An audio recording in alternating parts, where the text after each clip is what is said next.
Okey, Assalamualaikum warahmatullahi wabarakatuh. Okey, kita sambung bab yang seterusnya iaitu bab 10, kimia dalam perubatan dan kesihatan. Okey, ini ialah siri yang ketiga. Okey. Jadi kita sambung penggunaan perubatan.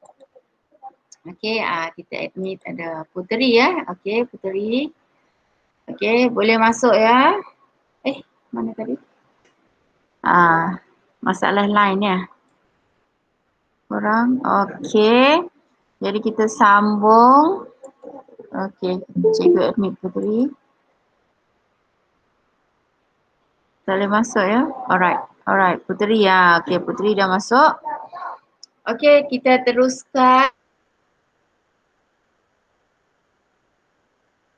Itu bab 10.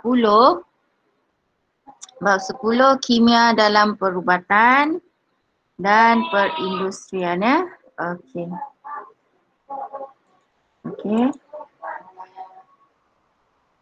Right. Jadi penggunaan ubatan buatan manusia dan ubatan daripada sumber semula jadi. Okey, ubat ni kita boleh dihasilkan daripada dua sumber, iaitu buatan manusia yang kita namakan dia sintetik. Okey, dan sumber semula jadi. Okey. Kalau awak dengar perkataan sintetik ni maksudnya buatan manusia. Okey. Jadi ubat tradisional ni biasanya didapati daripada sumber semula jadi. Okey, manakala ubat moden dihasilkan oleh manusia dengan menyediakan sebatian kimia yang mempunyai struktur molekul yang bahan aktif dalam sesuatu ubat tradisional. Contoh ya. So, dekat sini cikgu berikan jadual di mana ini ialah perbandingan ciri antara ubat buatan manusia dan ubatan daripada sumber semula jadi. Okey, kalau ubat buatan manusia, dia dihasilkan di makmal dan dikomersialkan secara besar-besaran untuk kegunaan ramai. Okey, contohnya vitamin C dalam bentuk pil dijual di farmasi. Okey, manakala kalau ubat daripada sumber semula jadi diperolehi daripada tumbuhan dan haiwan, contohnya vitamin C daripada buah.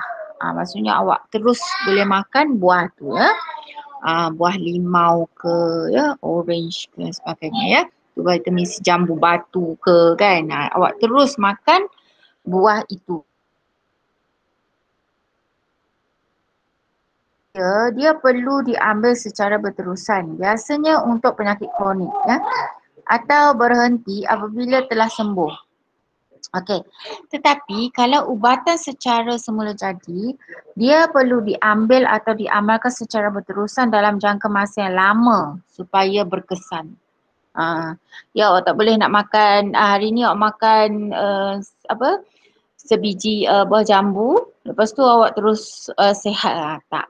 Ya, kiranya awak contohnya kalau ibu mengandung dia kena makan sebiji apple lah, contoh sehari ya.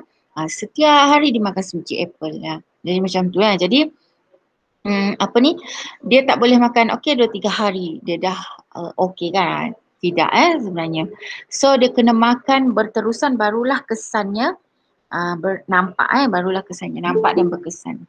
Okey. Okey, kawan. Khadijah, selamat datang.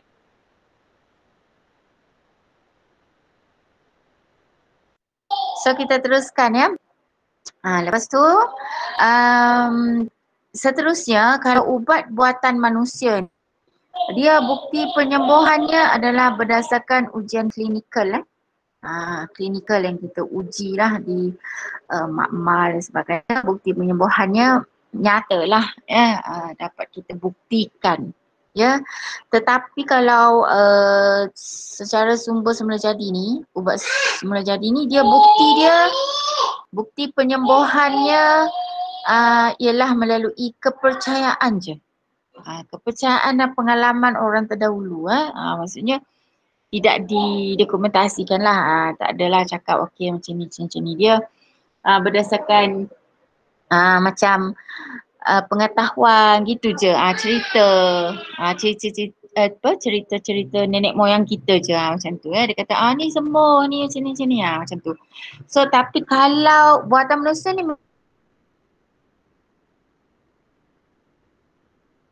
maksudnya ada bukti lah. Okey, kalau yang buatan manusia ni dia berisiko untuk mendapat kesan sampingan. Maksudnya ada side effect jika digunakan tanpa nasihat daripada doktor. Dan jika pesakit tidak mengikut dos yang betul. Maksudnya kalau awak terlebih dos ke awak makan sesuka hati ya. Jadi ada kesan sampingan. Mungkin jantung awak jadi berdebar dengan lebih laju, jadi berdekup lah, awak tak boleh tahan ke ataupun awak mengalami alergik ke macam tu. Jika ataupun awak pening kepala, demam macam tu, tanpa nasihat doktor lah jika awak makan ubat sesuka hati tetapi jika ni pula kalau ubat secara semula jadi berisiko untuk mendapat kesan sampingan. Okey, kesan sampingannya pula digunakan tanpa nasihat doktor.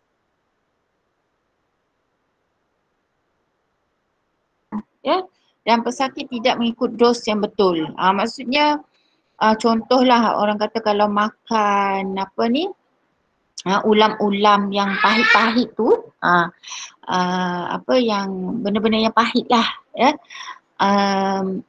Maksudnya bila dia cek tekanan darah ke apa ke, dia punya organ-organ didapati ada yang rosak macam itulah ya. Jadi ada juga kesan sampingan jika dah keterlaluan dan dia makan tu tanpa nasihat doktor ya. Okey, itu adalah tadi perbandingan ciri antara ubat-ubatan buatan manusia dan ubat-ubatan daripada sumber semula jadi. Okey. Ini pula cikgu berikan ialah kesan penyalahgunaan ubat-ubatan ya. Okey, ubat ni bertujuan untuk menyembuhkan penyakit jika seseorang tu menggunakan ubat-ubatan. Okey, dengan cara yang salah. Okey.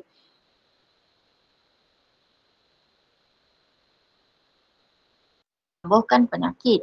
Tetapi jika dia salah guna cara makan ubat ni, okey, seperti menggunakan ubat bukan untuk tujuan menyembuh dan tidak mengikut preskripsi doktor, maka antara kesan-kesan sampingannya ialah okey, dia boleh menyebabkan kematian. Ni memang drastik ya. Kematian serta-merta ataupun tiba-tiba kan mengejut. Boleh ya. Bila dah disiasat rupanya dia bersalah makan ubat, okey, dos yang tinggi dan sebagainya. Okey, terlebih dos lah. Okey, seterusnya dia menyebabkan kesan sampingan yang teruk seperti alahan, tiba-tiba naik gatal-gatal dekat sendi-sendi kan. Okey. Lepas tu muntah-muntah, sakit kepala, demam, pengsan, macam tu boleh. Boleh terjadi macam tu ya. Okey. Kemudian menyebabkan ubat itu kurang berkesan untuk melawan penyakit. Maksudnya kalau doktor kata okey awak ni kurang darah merah, so awak kena makan ubat ni ya, vitamin B contohnya lah. Tapi sepatutnya kena makan setiap hari. Tapi awak makan seminggu sekali je, mana nak sembuh kan, mana nak bila cek-cek balik masih kurang darah.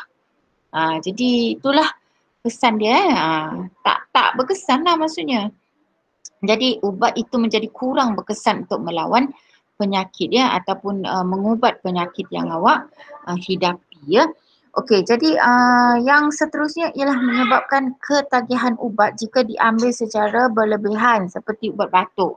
Ni biasa ya, jika rasanya macam awak rasa macam stres ke apa ke tiba-tiba jangan ya buat macam tu ya, sebab ini akan menyebabkan kita ketagihan ya. Sangat jadi akan memudaratkan diri kita. Ibu bapa ke ataupun kawan yang yang kita beritahu okey cakap dia stress lah data saya tak cukup contoh lah kan. Tapi awak boleh beritahu okey nanti cikgu akan cakap okey awak boleh buat secara offline. Itu contoh tak perlu ambil ubat-ubatan yang berlebihan, contohnya ubat batuk. Sebab ubat batuk ni dia selalunya sering ataupun banyak di pasaran kan. Jadi tak perlu macam tu ya. Kita boleh salah satu yang berkesan ialah solat, mengaji macam tu ya. Jadi itu adalah antara contoh-contoh lah ubat kesan sampingannya ya. Okey. Ada kawan masuk. Okey. Ni kawan. Itu adalah antara kesan-kesannya tadi. Mana dia? Tak muncul. Mana kawan? Okey, dah masuk ya. Alright. Jadi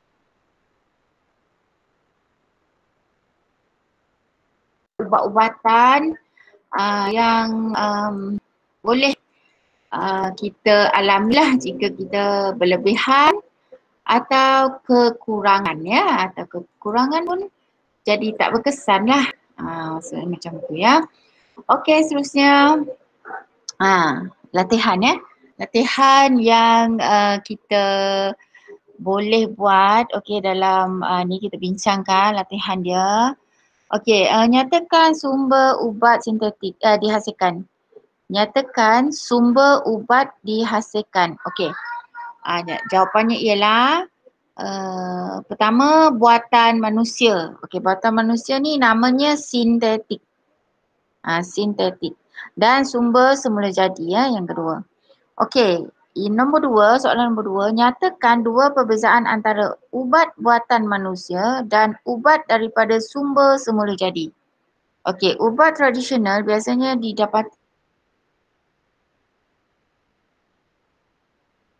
dihasilkan oleh manusia dengan menyediakan sebatian kimia yang mempunyai struktur molekul sama atau hampir sama dengan struktur molekul bahan aktif. Jadi ini adalah perbezaannya ya. Jadi kata kunci dekat sini awak boleh ambil ubat tradisional ni biasanya daripada sumber semula jadi. Kalau ubat moden ni daripada sebatian kimia yang mempunyai struktur yang sama dengan struktur molekul bahan aktif.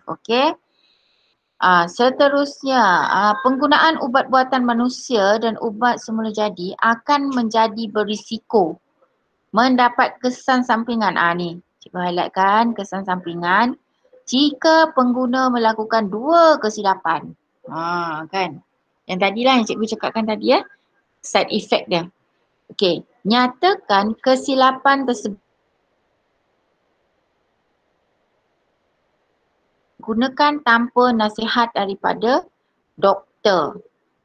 Awak tak ikut nasihat doktor. Doktor kata makan sebiji sehari, awak makan sebiji seminggu. Memanglah kan tak ada kesannya. Ataupun awak makan ubat batuk secara berlebihan. Disebabkan awak batuk tak berhenti. Doktor kata makan ubat batuk ni 3 kali sehari, awak makan, awak gandakan pula nak cepat baik contoh awak kata 6 kali sehari macam tu. Jadi ketagih nanti awak Jadi jangan, kena ikut nasihat doktor. Maksudnya tak ni lah sesuai lah tu ubat tu. Jadi jangan pergi sendiri suka-suka kan ambil. Jangan nanti ada kesannya yang kita tak nampak. Yang di dalam kita tu ya. Seterusnya itulah tadi pesakit tidur ataupun awak makan ubat contohnya awak pening kepala kan. Ubat tahan sakit. Doktor doktor kata ubat migraine ni awak makan 2 biji. Ataupun Panadol ni awak makan 2 biji Lepas tu kalau tengok beberapa jam lagi baru makan 2 biji. Maksudnya ada apa deskripsi lah, ada ni lah yang dia cakap. Tapi awak contohnya tak dengar kan, apa tu nak cepat baik ni, contoh bukan macam tu ya, salah. Jadi kena ikut dos yang betul, barulah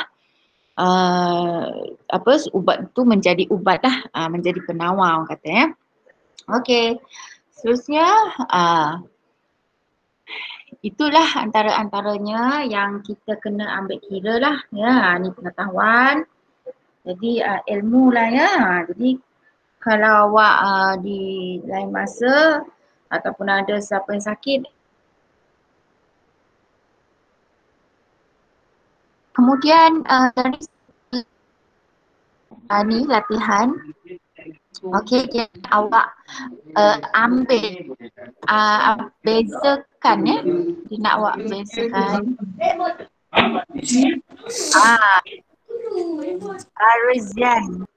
Arizian dia tertekan tu ya, ataupun depression. Depression, okey cikgu. Okey cikgu. Okey.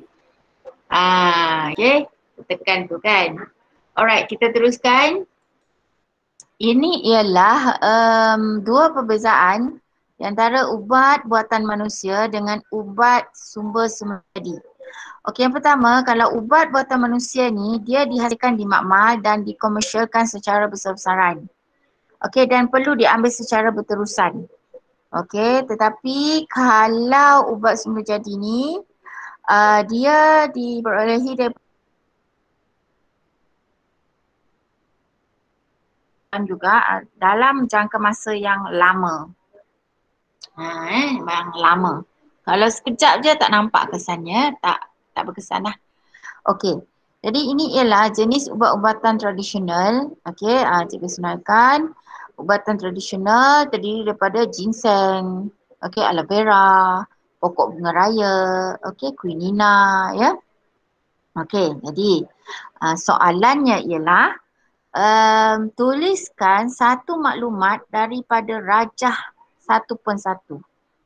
Ni soalan ni adalah berdasarkan daripada aspek-aspek yang ditunjukkan lah. Okey, tuliskan satu maklumat daripada ni. Jadi maklumat yang awak boleh tahu dari gambar rajah ini ialah aloe vera, ginseng, quinina dan pokok bunga raya merupakan ubat tradisional. Dah terang kan ditulis sini. Okey, ini ialah ubat tradisional. Okey, maksudnya awak dah tahulah ini ialah dua, kenal pasti dua ciri sepunya. Ni, rajah ni. Ciri sepunya, okey, diperoleh daripada tumbuhan dan haiwan. Okey, itu ya ciri sepunya keempat-empat tumbuhan ya, ubat ni. Ya, okey.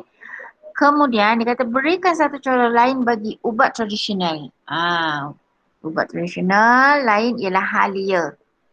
Halia kita boleh jadikan tumbuhan yang boleh juga mengubati ya. Okey, berikan satu contoh bukan ubat tradisional. Okey, jadi seperti yang cikgu terangkan sebelum ni, contohnya lah bukan ubat semula jadi paracetamol. Paracetamol ni tahu kan, ni ialah kalau bahasa biasa kita sebut Panadol. Panadol. Anda ya dalam iklan. Jadi ini ialah paracetamol. Kalau ada nama-nama yang ala-ala macam ni, tamol-tamol belakang dia, memang itulah. Itu sebenarnya Panadol ya. Okey. Kemudian contoh lain lagi, awak boleh letak aspirin. Okey, aspirin atau penisilin ya. Okey, seterusnya hubung kaitkan ciri sepunya untuk membina konsep ubat tradisional ni. Okey, jadi ubat tradisional ialah diperolehi daripada tumbuhan dan haiwan dan perlu diambil atau diamalkan secara berterusan dalam jangka masa yang lama. Jadi kenalah ambil jangka masa yang lama untuk mendapat kesannya ya. Okey, seterusnya. Dia nak lagi. Jadi ada lagi ya. Ni yang kedua, nyatakan dua perbezaan antara ciri perubatan tradisional dan perubatan moden. Okey, jawapannya ialah perubatan tradisional ni dia rawatan yang menggunakan bahan semula jadi daripada tumbuhan.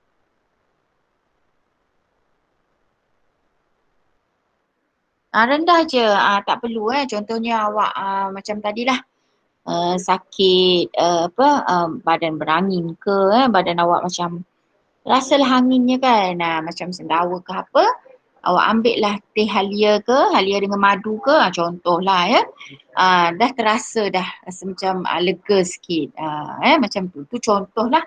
Jadi rendahlah awak beli je halia dekat pasar ke apa, beli je tak sampai pun ratus-ratus kan, ringgit-ringgit je kan contoh. Awak buatlah air halia, okey beli madu sikit, minum. Contoh dah sembuh dah, hilang dah angin-angin dalam badan. Okey, jadi murah, rendah je kosnya. Tetapi kalau perubatan moden, okey rawatannya menggunakan ubat-ubat sintetik, kos rawatannya tinggi. Contohnya kalau pembedahan. Contohnya awak nak lawa sikit kan, nak laser.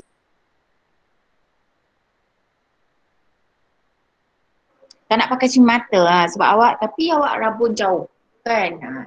Jadi kosnya tinggi lah. Mungkin awak perlukan 6-7 ribu ke laser. Contohlah.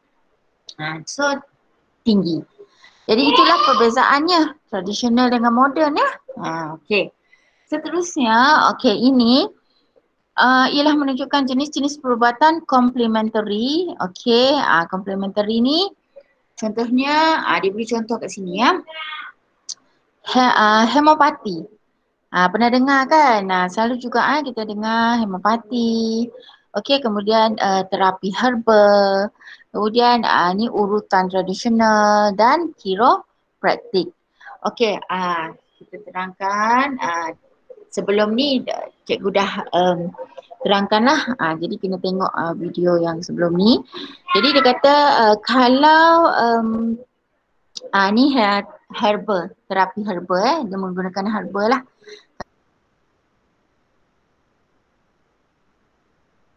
Okey, hemopati yang makanan apa? Kita makan ubat-ubatan bentuk hemopati lah. Okey, kiropraktik ni berkaitan dengan depresi semua ya. Okey. Jadi maklumat ni tentang konsep perubatan ni kan. Okey. Jadi dia kata satu maklumat daripada ni okey. Biasa je. Macam tadi juga jawapan dia terapi herbal, hemopati, kiropraktik dan urutan tradisional merupakan perubatan komplementari. Dah dapat satu markah.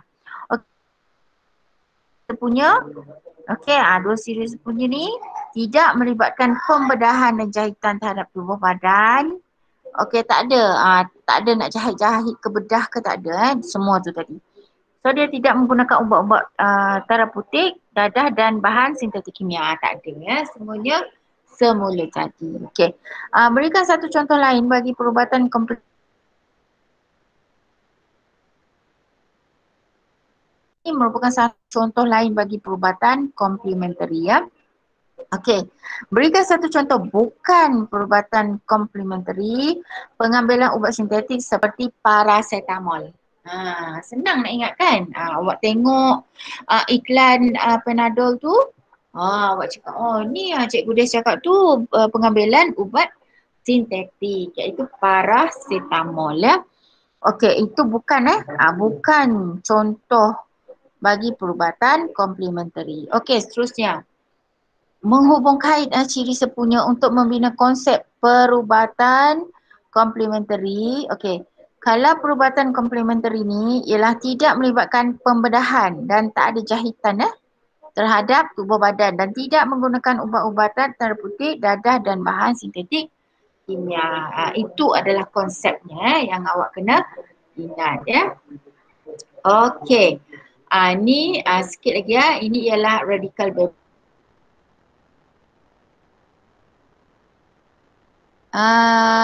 Ini ialah apakah yang dimasukkan dengan radikal bebas? Okey, radikal bebas ni ialah atom atau molekul yang kekurangan satu elektron yang menjadikan atom atau molekul tersebut tidak stabil, reaktif dan cenderung untuk menyerang atom atau molekul lain. Okey. Ini sebabnya cikgu nak kaitkan dengan kesihatan manusia.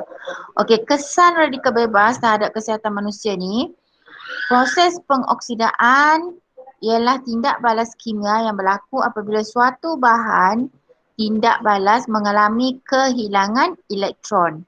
Okey, proses pengoksidaan yang berlaku secara semula jadi di dalam badan akan menghasilkan radikal bebas. Okey. Kemudian, ia akan mencetuskan tindak balas berantai untuk menghasilkan lebih banyak radikal bebas.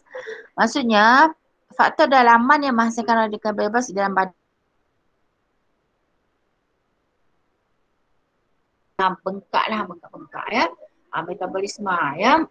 Okey, jadi faktor luaran yang mempengaruhi jumlah radikal bebas ialah asap rokok, pendedahan kepada radiasi, cahaya matahari dan pencemaran udara. Okey, bagaimanakah ia menjejaskan kesihatan manusia? Macam mana benda ni efek ke kita? Okey, radikal bebas ni akan merosakkan struktur DNA dengan mengambil elektron daripada molekul yang membina DNA. Hal ini membentuk bahan karsinogen dalam yang bahaya ni, bahan karsinogen yang mungkin menyebabkan mutasi dan kanser. Kanser lah yang kita selalu takut kan, penyakit kanser. Okey, radikal bebas juga akan menyebabkan penyakit seperti kardiovaskular dan ketidaksuburan.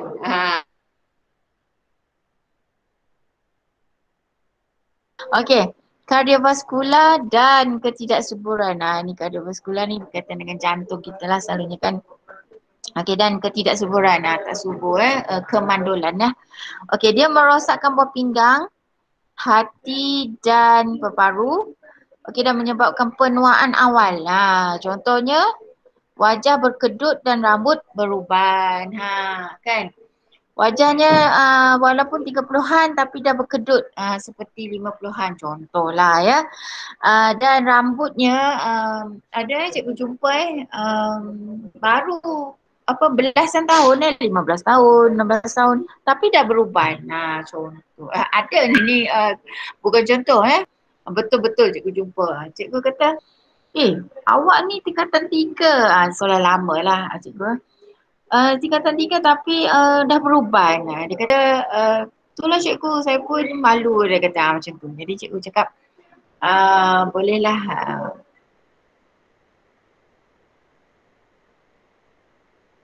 So, itu tak boleh nak kawal kan, macam tu ya. Jadi kita pun tak tahulah kenapa dia boleh beruban di usia 15 tahun ya. Okey, jadi ini yang cikgu cakapkan tadilah. Okey, radikal bebas tu, okey, di mana kerosakan DNA. DNA ni kita dah belajar dulu. Okey, di mana yang menyebabkan kerosakan dia. Okey, radikal bebas. Jadi menyebabkan keradangan. Okey, keradangan bengkak-bengkak. Tak tahulah bengkak kat mana kan, dalam ke luar ke macam tu. Kemudian metabolisme kita. Maksudnya macam ni, metabolisme ni kita buat kerja sikit pun kita dah rasa letih. Macam tu kan, macam ataupun memang keletihan je kita ya. Metabolisme rendah contohnya, ataupun contohnya kalau kita makan sikit sesendok nasi je tapi kita dah gemuk macam tu jadi dia tak dapat menjana apa yang kita makan tu ke dalam yang sepatutnya ya. Jadi itu contohlah kerosakan tu metabolisme. Sepatutnya kalau orang yang normal lah biasa kan, kita makan 2 sendok nasi ke remaja kan, 2 sendok ke berapa, sepinggan nasi ke tapi badannya maintain, maksudnya tak obes lah, tak obesity. Jadi dekat sini kita sebenarnya dia normal lah Jadi apa yang dimakan tu digunakan untuk awak buat kerja lah kan. Okey, jadi digunakan untuk kita melakukan kerja-kerja tenaga tu dengan betul kan. Itu. Tapi kalau tak normal nanti makan sikit pun dah gemuk. Contohlah ya, dah obes. Okey, dari segi ni asap rokok pun boleh juga merosakkan DNA. Contohnya kalau boleh merosakkan paru-paru ya, punya trachea ke apa, boleh menyebabkan kanser lah ya. Daripada asap rokok, kandungan asap rokok sangat bahaya. Okey, seterusnya dari segi sinaran mengayon. Okey, contohnya jika awak terdedah kepada sinar-sinaran, contohnya sebab tu kalau contoh ibu mengandung dia tak boleh pergi x-ray kan ya. X-ray di bahagian-bahagian janin boleh merosakkan kan. Okey. Seterusnya ialah pencemaran udara, sinar UV. Okey, asap-asap kilang yang mengeluarkan asap-asap yang berbahaya juga boleh merosakkan DNA. Dan seterusnya ialah sinaran UV yang secara direct tadi Mbak kata cikgu tadi, sebelum tu tua sebelum usia kan. Jadi benda-benda macam ni lah yang boleh merosakkan DNA kita ya. Okey. Jadi sebenarnya okey, kita ulang, apakah radikal bebas? Okey, radikal bebas ni ialah atom atau molekul yang kekurangan satu elektron yang menjadikan atom atau molekul tersebut tidak stabil, reaktif dan cenderung untuk menyerang atom atau molekul lain. Okey, nyatakan faktor dalaman yang menghasilkan radikal bebas di dalam badan. Okey, dua ya, metabolisme dan keradangan. Ya, yang seterusnya keradangan ni bengkak tadi ya. Bengkak-bengkak kat mana? Dekat jantung ke organ dalaman lah ya. Lepas tu nyatakan faktor luaran yang mempengaruhi jumlah radikal bebas. Okey, asap rokok, pendedahan kepada radikal. Jika kesan daripada terdedah kepada radikal bebas, iaitu dia boleh merosakkan struktur DNA, menyebabkan mutasi dan kanser dan merosakkan buah pinggang, hati dan paru-paru. Okey. Okey. Jadi ini ialah seterusnya ya, definisi bagi bahan antioksidan ya. Okey, antioksidan. Last. Okey. Apakah definisinya? Okey.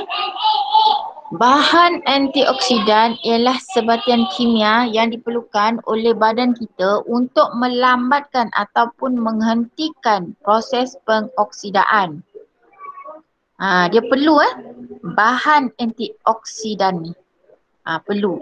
Jadi bahan ini melindungi sel badan daripada kerosakan akibat radikal bebas tadi ya. Yang tadi tu yang kita terdedah pada semua-semua tu. Jadi bahan berisiko mendapat sesetengah penyakit. Okey, contohlah. Okey, badan kita berupaya menghasilkan bahan antioksidan. Namun apabila usia meningkat, keupayaan ini akan berkurang. Maka kita perlu mendapatkan bahan antioksidan melalui makanan. Okey. Contoh bahan-bahan antioksidan yang terdapat dalam makanan. Okey, contoh makanan lobak merah, mangga dan ubi keledek. Okey, kandungan antioksidannya beta karotina. Biasanya dijumpai dalam kebanyakan makanan yang berwarna merah, kuning dan jingga. Jadi awak boleh makanlah lobak merah, mangga, ubi keledek, jingga kan. Jadi merah, kuning dan jingga. Okey. Seterusnya contoh makanan bayam, kubis dan brokoli. Brokoli ni sangat orang kata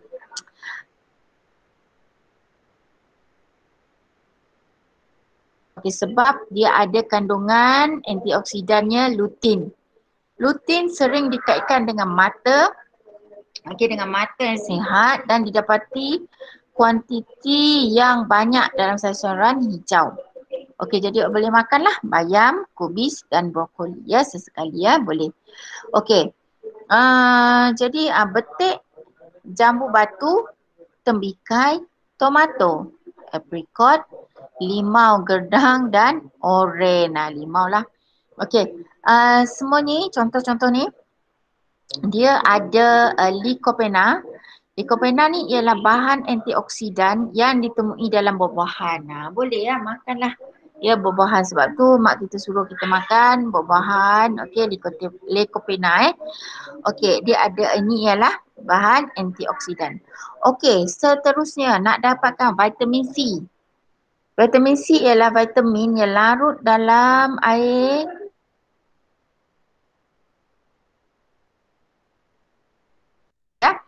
So antaranya buah-buahan citrus. Buah-buahan citrus ni contohnya limau. Pelbagai jenis limau apa-apa je. Limau nipis, limau apa? Limau nipis, limau kasturi, limau mandarin, macam itulah contoh ya. Buah-buahan citrus, bayam, bayam, brokoli, kiwi, strawberry, cranberry, kubis, lada hijau dan bitirin. Ada vitamin C. Dia ada asid ascorbic juga ya, boleh jadi bahan antioksidan. Minyak pula. Ni vitamin E juga dikenali sebagai alpha tocopherol, iaitu bahan antioksidan yang terdapat dalam berbagai jenis minyak dan juga makanan lain. Contohnya dalam minyak kelapa sawit, minyak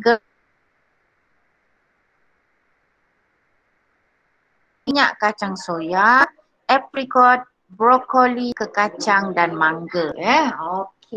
Jadi semua ni contoh-contoh makanan ni boleh ialah bahan-bahan antioksidan yang boleh membantu kita menghentikan yang menjadi pelindung kepada kita daripada radikal bebas tadi. Jadi tindakan bahan antioksidan terhadap radikal bebas ni, dia bertindak macam mana?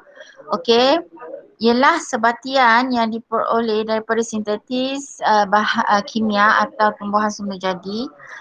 Apabila bahan antioksidan ni bertindak balas dengan radikal bebas, sebatian yang lebih stabil akan terhasil dan seterusnya menghentikan proses pengoksidaan ya. Jadi seterusnya faktor yang mempengaruhi pengoksidaan makanan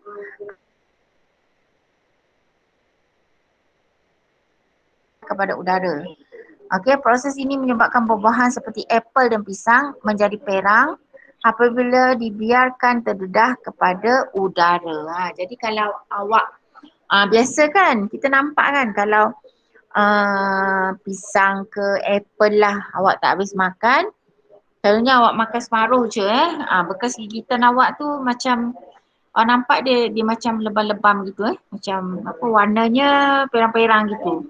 Itu ialah proses pengoksidaan. Ya. Sebab dia terdedah kepada udara. Nanti lepas ni awak boleh tahu dah. Ni dia proses pengoksidaan. Jadi pisang pun sama. Kan? Pisang 2-3 hari awak nampak, dah tak elok warnanya. Jadi kena makan segera sebab dia terdedah kepada udara. Jadi apakah yang dikatakan sebagai bahan antioksidan?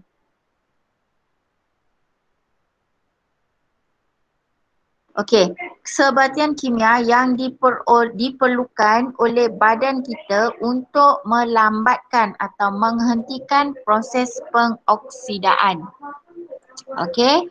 Jadi dia kata sebatian kimia yang diperlukan oleh badan untuk kata kunci melambatkan atau menghentikan proses pengoksidaan. Okey. Jadi apakah fungsi bahan pengoksidaan?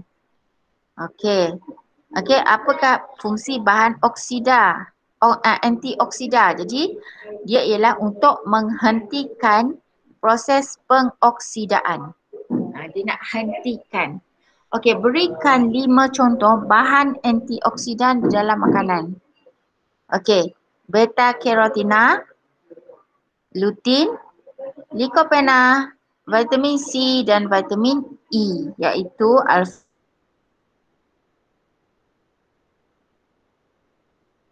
antioksidan.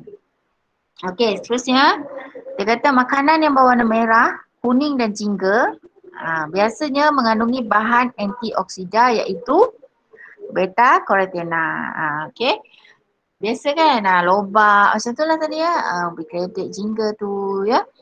Okey, jadi ia mengandungi beta carotene. Okey, bahan antioksidan dalam sayur hijau seperti bayam, kubis dan brokoli ialah lutein ya. Okey, namanya lutein. Okey, kemudian bahan antioksida dalam sayur brokoli, kan tadi nampak kan beberapa dalam jadual tadi banyak disebut brokoli sebab tu kita brokoli ni sangat mahal, ada mahal lah sikit kan berbanding sayuran lain Jadi, tapi sebenarnya dia bagus sebab dia ada lutein, vitamin E dan vitamin C. Jadi kalau awak vitamin E dan vitamin C. Okey, seterusnya. Vitamin E ni biasanya terdapat di dalam pelbagai jenis minyak dan makanan lain yang cikgu cakapkan tadilah. Vitamin E minyak kacang soya yang tadi tu Okey. Dan sebagainya tadi Okey, minyak kelapa sawit, minyak jagung, apricot, gitu vitamin E. Okey, jadi seterusnya kita ada eksperimen. Okey, eksperimen ni ialah dan simple untuk kita nak buktikan. Okey, di dalam ni tengok dulu kita selalu. Okey, di dalam makmal lah. Kalau kita kesempatan di dalam makmal ataupun awak nak buat sendiri di rumah, okey, boleh dialu-alukan. Iaitu, okey, kita sampai ini eksperimen 10.1 kesan jenis larutan terhadap pengoksidaan buah apple. Boleh. Kalau awak ada buah apple boleh ikut boleh ni. Jadi penyertaan masalahnya, okey, kita nak tujuan kita ialah mengkaji kesan jenis larutan yang berbeza terhadap pengoksidaan buah apple. Okey, penyertaan masalah kita. Okey, apakah cara untuk melambatkan proses pengoksidaan buah apple? Cikgu cakapkan tadilah. Kalau buah apple kita makan separuh, mungkin ataupun kita gigit sikit kan, nampaklah dia berwarna perang tu. Itu ialah pengoksidaan lah tu. Jadi macam mana kita nak lambatkan? Itulah tujuan kita. Cara, ada tak cara? Contoh. So dekat ni hipotesis ni ramalan awal Ramalan awal, okey. Jus limau dapat melambatkan proses pengoksidaan buah apple.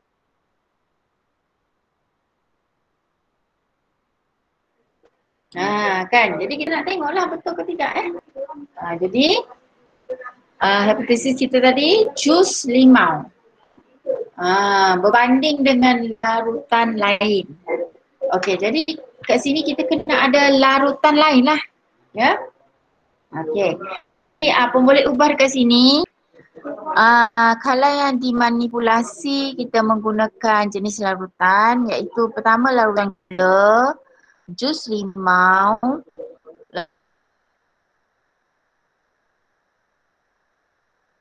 larutan natrium bikarbonat dan larutan garam.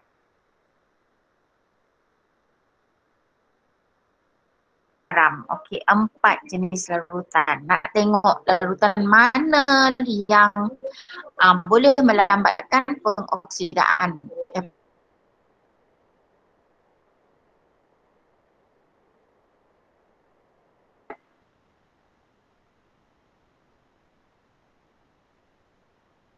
apple atau isi padu larutan ke kena hampir sama lah irisan apple tu. Ada yang besar dan kecil lah, mesti hampir sama. Okey, kalau boleh setepat yang betul-betul lah hampir sama ya. Dan isi padu larutan sama. Jangan ada satu larutan gula tu tak banyak. Jus limau letak sikit ya. Larutan bikarbonat tu lain lagi kan. Tak nak. Semua hampir sama. Okey, dia punya larutan kandungan dia. Okey, jadi bahan yang kita perlukan ialah buah apple, larutan gula, jus limau, larutan natrium bikarbonat, larutan garam biasa. Okey, ini boleh buat dekat rumah. Kan, awak boleh buat kat rumah. Okey, radas kita tak apalah, piring bateri, beaker, forceps, ni boleh awak gantikan lah. Ya. Tak kisah, guna piring biasa pun boleh. Okey, prosedur dia macam ni ya. 4 jenis larutan disediakan. 4 jenis larutan disediakan iaitu larutan gula, larutan natrium bikarbonat, larutan garam dan jus limau. Okey. Sebiji apple dipotong kepada 5 irisan yang sama besar dan 1 irisan diletakkan di dalam piring petri sebagai kawalan. Letak dekat piring.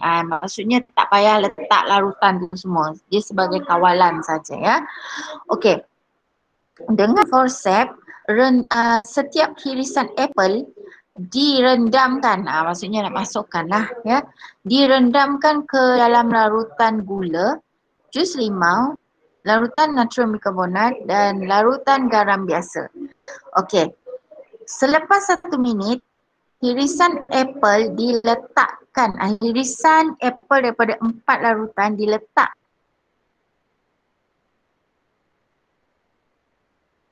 dibiarkan terdedah kepada udara selama 15 minit. Selepas 1 minit, ambil tadi irisan apple tu daripada 4 larutan tersebut. Maksudnya awak masukkan dulu irisan tu dalam larutan tadi. Lepas tu awak ambil, lepas tu awak dedahkan kepada udara selama 15 minit ya. Okey, semua macam tu ya.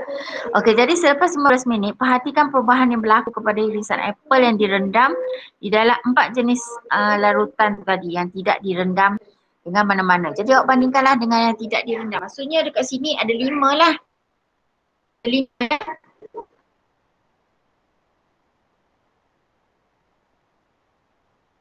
Jadi satu awak dedahkan macam tu je, tak rendam.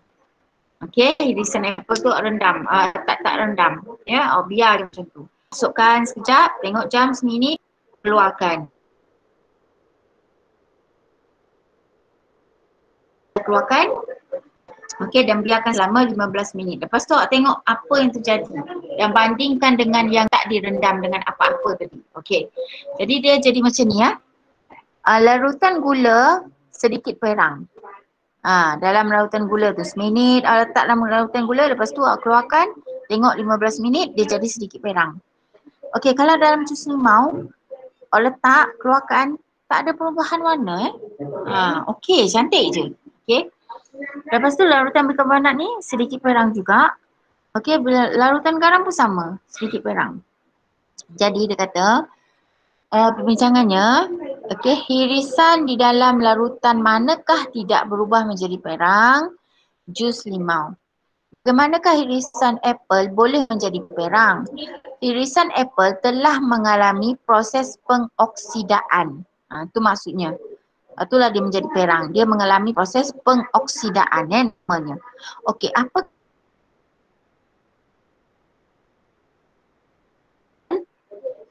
vitamin C dalam jus limau? Disebabkan oleh jus limau ni ada vitamin C. Jadi dia melambatkan proses pengoksidaan apple. Okey, adakah hipotesis diterima? Ya, hipotesis diterima. Jus apple dapat melambatkan proses pengoksidaan buah apple. Jadi Itulah dia ya. Macam ni lah tadi ya. Cikgu cakap kemahiran latihan prosesan 1 yang cikgu terangkan tadi. So awak letaklah.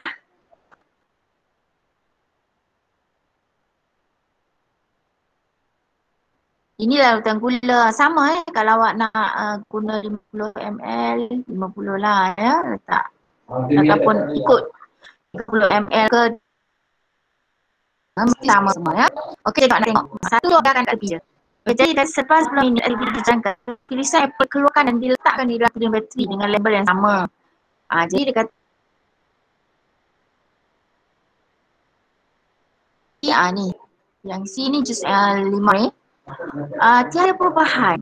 Maksudnya dalam ni yang lain tu semua warna perang tadi ya, dah macam lebam gitu kan. Jadi dia kata inference kita ialah hirisan apel dari bikasi tidak berlaku proses pengoksidaan berbanding hirisan apel yang lain yang mengalami proses pengoksidaan. Jadi dia kata, dia tanya awak, dalam eksperimen ni apakah yang dimanipulasi? Jenis larutan lah. Okey, contohnya tadi kan, larutan gula, larutan jus 5, larutan 4 larutan tu. So jenis larutan dimanipulasi ya, yang bergerak balas. Hirisan apel, okey, sama ada perang atau tak tadi. Okey, yang dimalarkan isi padu atau saiz hirisan apel semua ya. Okey, nyatakan satu hipotesis. Maksudnya ramalan awal ya. So jus limau dapat yang lain. Jadi dia tanya, nyatakan definisi secara operasi bagi pengoksidaan. Pengoksidaan ialah proses yang menyebabkan hirisan apel berubah pada keperangan. Itu ialah definisi secara operasi ya. Okey. Seterusnya okey. Okey. Situasi ni, ini soalan bahagian C ni, merancang eksperimen ya, yang biasa ditanya di bahagian C. So kita bincangkan sekali ya dekat sini ya. Okey.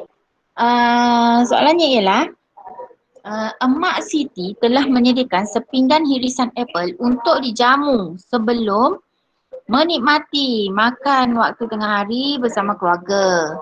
Namun belum sempat menjamah hidangan tengah hari, didapati hirisan apel tersebut saat keperangan dan Yelah dah iris tadi kan awak contohlah awak iris awal-awal tapi lepas tu macam perang-perang macam alamak tak sedap lah pula rasa macam tak menarik itu kan macam apa keperangan macam tu nanti orang kata kenapa okey jadi dia kata katakan satu pernyataan masalah daripada situasi ini kenapa ni dalam kehidupan seharian kita ni kehidupan seharian kita. Dia berkait rapat Okey. So adakah jenis larutan akan mempengaruhi jenis pengoksidaan hirisan apel? Ya. Dia kata adakah jenis larutan akan mempengaruhi hirisan proses pengoksidaan hirisan apel. Okey. Lepas tu dia kata cadangkan satu hipotesis untuk menyiasat pernyataan ini. Okey, jadi jus limau dapat apel berbanding larutan lain. Jadi dia kata okey. Dia nak kaitkan ni. Ni soalan berantai ya.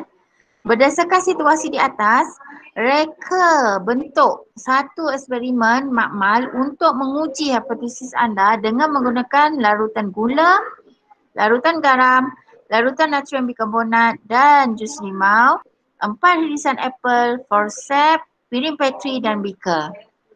Okey, jadi dia kata huraikan aspek. Tujuan eksperimen, tujuan kita ialah untuk mengkaji kesan jenis larutan terhadap proses pengoksidaan irisan apel. Ni. Awak gunalah tujuan dia. Dia kata untuk menguji. Ambil ni. Contohlah ya, awak ambil tajuk dia ni. untuk menguji kesan jenis larutan terhadap proses pengoksidaan irisan apel. Okey, jadi kena pastilah yang tadi sama ya. Boleh ubah dimanipulasi jenis larutan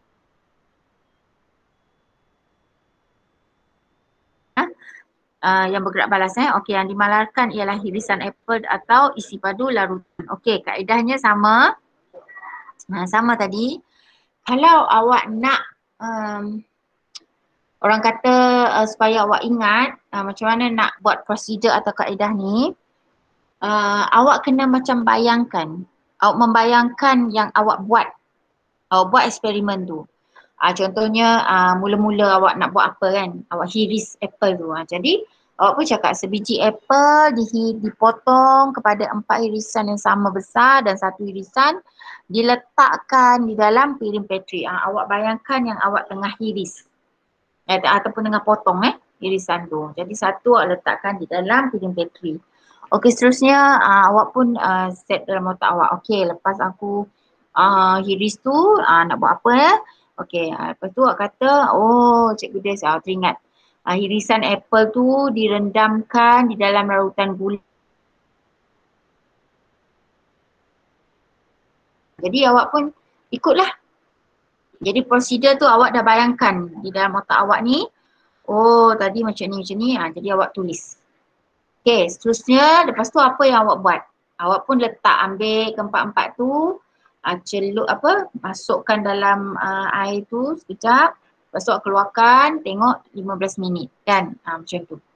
So irisan apple diletakkan daripada 4 larutan ke dalam piring Petri dan dibiarkan terdedah selama di dalam udara, kepada udara kepada 15 minit. Okey, lepas tu last kali awak tambahlah pemerhatian pada irisan apple dicatat selepas 15 minit. Jadi dalam fikiran awak tu, awak membayangkan seolah-olah awak buat benda tu. Barulah awak boleh tulis prosedurnya dengan baik. Okey, jadi penjadualannya awak tulis ringkas macam ni. Awak buat 2 jadual macam ni. Okey, sebelah ni piring Petri dan apple ya. Okey, seterusnya ni. Okey, sempat sikit lagi supaya nak tamat dah. Okey, yang last kali. Okey, produk kesihatan. Produk kesihatan tajuk kita 10.4 yang last untuk topik ini. Bahan aktif dalam produk kesihatan. Okey, semua produk kesihatan sama ada bentuk pil, serbuk atau lotion mengandungi bahan aktif yang memainkan peranan dalam memberikan kesan kepada pengguna produk. Okey, apakah yang dimaksudkan dengan bahan aktif? Dia kata semua ni, pil ada, serbuk ada, lotion ada. Jadi dia kata bahan aktif ialah komponen tertentu di dalam sesuatu produk yang mempunyai kesan terhadap penyembuhan atau pencegahan penyakit. Okey, bahan aktif walaupun digunakan dalam produk dengan jenama yang berbeza. Kadang-kadang sama je, cuma produk ni orang ni buat ya, produk ni syarikat ni buat, ni orang ni macam tu ya, tapi tujuannya sama. Okey, bahannya sama je. Okey, kadang-kala dua atau lebih bahan aktif ni tidak boleh digunakan bersama kerana boleh bertindak balas dan menghasilkan kemudaratan kepada kesihatan. Jadi maksudnya kalau awak tak ada pengetahuan, okey, sedangkan contohlah awak mengalami masalah kesihatan, okey, awak ambil satu produk ni. Sedangkan lepas tu awak jiran kata ni bagus juga. Ni makanlah 2 sekali. Kayak contoh. Awak nak cepat sembuh kan, makan 2 sekali. Contoh. Tapi awak tak tahu yang kedua-dua ni mempunyai fungsi yang sama.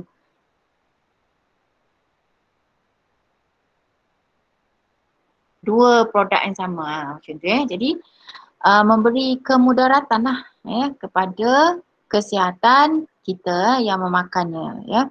Jadi penggunaan produk kesihatan yang terdapat dalam pasaran Mengapakah permintaan produk kesihatan semakin meningkat?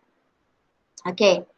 Dia kata kadang-kala kesihatan ni seperti suplemen ni diambil untuk memulihkan penyakit dan mengelakkan mengekalkan kesihatan kita. Okey.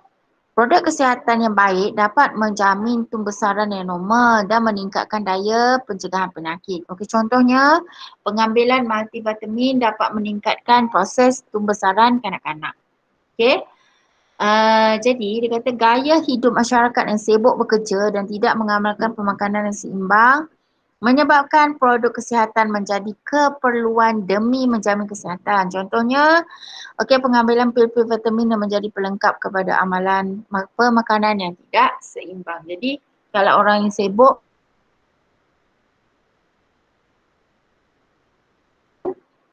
jadi dia pun mengambil pil-pil vitamin ni ataupun dia tak sempat pun nak makan vitamin C ya. Contoh nak ambil jus limau ke apa ke, dengan senang dia nak ambil pil kan vitamin C ya.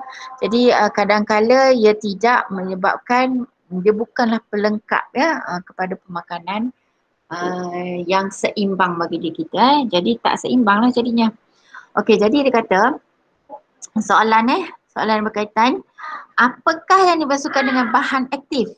Kan. So bahan aktif ni ialah komponen tertentu di dalam sesuatu produk yang mempunyai kesan terhadap penyembuhan atau pencegahan penyakit. Komponen tertentu di dalam sesuatu produk. Dia memberi kesan sama ada sembuh atau mencegah penyakit. Ya, itu ialah bahan aktif. Okey, yang kedua. Okey. Berikan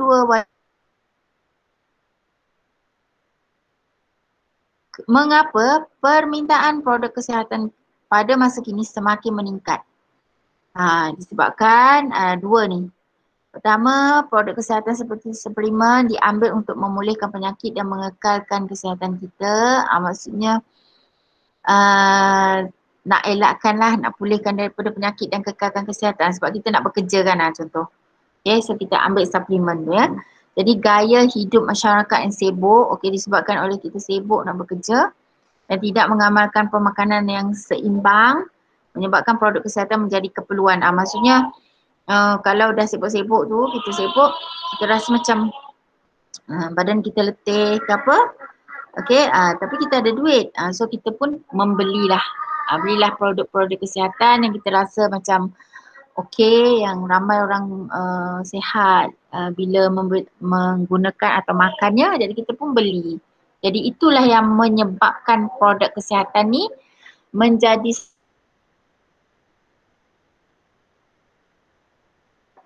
mungkin kita akan minum dulu.